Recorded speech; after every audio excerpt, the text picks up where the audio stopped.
Hey, what's going on, everybody? It's Brandon. Welcome back to Marotta Media. 2022 is quickly drawing to a close, and there are a few movies that I still have not seen that I want to make reviews on. And in today's review, I will be going over a movie that I saw a little while ago that I just had to talk about. I know I'm a little late on this one, but I just had to make a full review, especially if this is this man's last movie, and that is Steven Spielberg's The Fabelmans.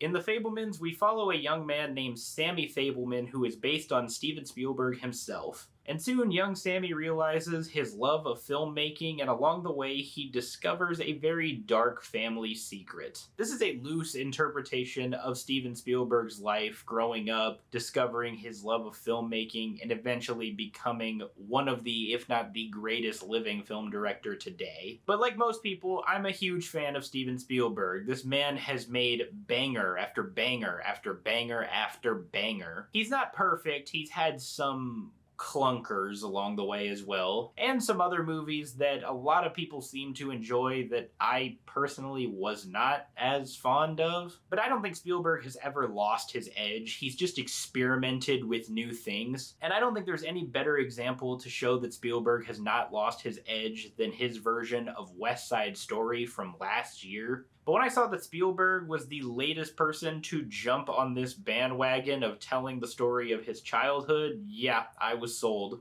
And like I said, Spielberg just continues to showcase why he's one of the greatest of all time. Because The Fabelmans is one of the best movies of 2022. But one of the main reasons that The Fabelman is so good is that Spielberg himself, along with his family, are completely brought to life by the writing and the acting. His father, played by Paul Dano, his mother, played brilliantly by Michelle Williams, his uncle, who is just a family friend, played by Seth Rogen, his mother's uncle, played by Judd Hirsch, who is only in the movie for about 5 minutes, but my god, does he leave a lasting impression. And then there's young Sammy Fabelman, who's supposed to be Spielberg himself, played brilliantly by Gabriel LaBelle. And I loved all of them because each actor just perfectly embodied the character. You begin to sympathize with all of them and like all of them, but along the journey you soon realize that all of them are very flawed, and a few of them are even hiding some very dark secrets. The cinematography is also just stunning. The Fabelmans contains so many beautiful and memorable shots, and I think the shot that sticks out most to me is this one where Sammy is using his hands as a makeshift screen as his camera projects the images onto his hand. And he's just sitting there with this look of pride on his face, and I think that shot perfectly captures Sammy's adolescence, but also his ambition. And I think from that point on, it's established that Sammy Fabelman is a determined character and he will stop at nothing to fulfill his dreams. But what I also liked about the camera work is the lighting that they used, but I don't really know how to describe it. The only way I can help give you a visual is if you've seen the movie itself, but the lighting just gave off this very dream-like vibe. It almost feels like Spielberg is just replaying his memories for us, and his mind itself is the projector. I know that's extremely corny, but that's just how it came off to me. But I would not be shocked if this was what Spielberg was going for, because right at the beginning of the movie, the family goes to the movie theater to watch The Greatest Show on Earth, and before they go in, Michelle Williams, playing his mother, even says to Sammy, "Movies are dreams." So I feel like this dream-like atmosphere that the Fabelmans conveyed is exactly what it was going for.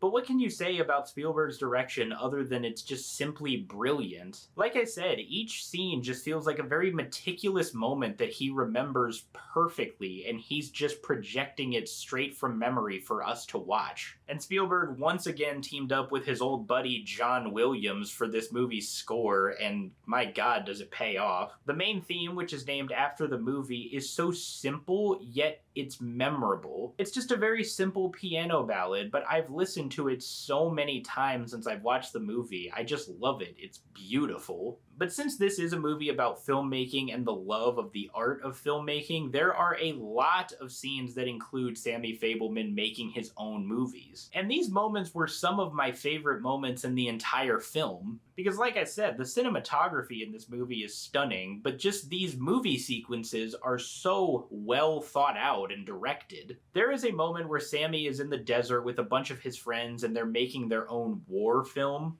And Sammy tells the main actor of his film to walk forward as he begins to cry, looking at all of his fallen comrades. And behind him are the bodies of the dead soldiers. But when the camera goes to the side of the guy who's playing the soldier that's walking, all of the dead soldiers stand up and run to their next cue, which is in front of the soldier that's walking, but we don't see them move because they run behind the camera and they set up on the ground and look like they're dead again. I just loved the way that it was shot, the way it looked, and if Spielberg really had that kind of imagination when he was just a kid, then it's no wonder that he's as brilliant as he is. And these scenes perfectly encapsulate Sammy just honing in on his craft and becoming better and better as a filmmaker. But The Fabelmans is not a movie that is all feel good, because this movie does get very sad at parts. And that is the overall theme of what The Fabelmans was going for. Myself and several others love movies, and we see them as this very idealistic sort of representation of the world. But at the end of the day, it's still just a work of fiction, and we know that movies aren't always what they seem, and the world itself is very imperfect. And Sammy learns this the hard way as he's making a home movie for his family. He discovers some very ugly truths that he wasn't meant to discover. So while films do have the ability to make us forget the world, they also have the ability to make us see things that we weren't necessarily meant to see. But it can also do the opposite, because at the end of the film, and I won't get into spoilers,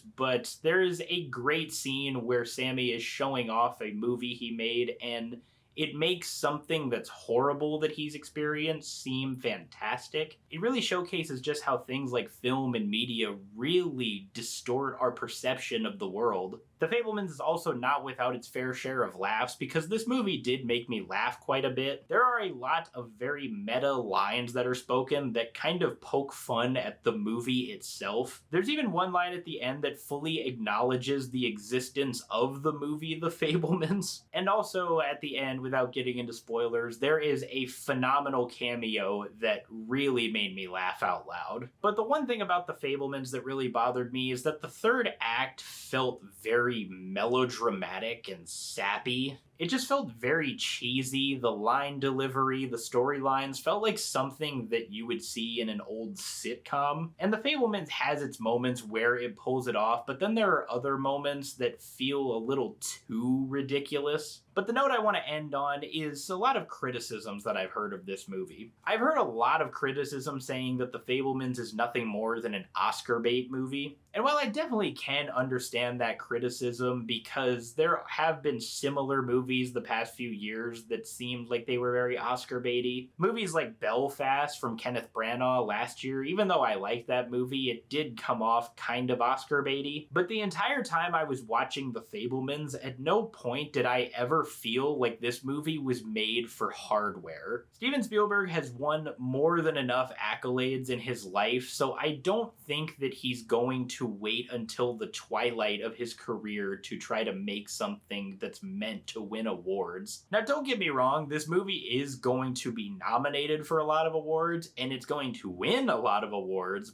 It might even win Best Picture as of right now, but at no point while watching this movie did I ever feel like it was made for that reason and that reason alone. Honestly, it felt very cathartic more than anything. Like Spielberg was just showing the audience everything he had to go through from his childhood to adulthood. He had to work to get to where he is today, and I think that this movie could inspire younger kids to get involved in filmmaking later on in their lives. And I know that might be ironic because I'm being sappy and I just criticize this movie for being a little bit sappy, but that's just how I feel about it. Now, I went into The Fabelmans thinking that I would love it, so I'm not surprised at all that I liked it this much, but I did not expect it to crack my top 2 favorite movies of the year as of right now. And overall, I would give The Fabelmans a 9 out of 10.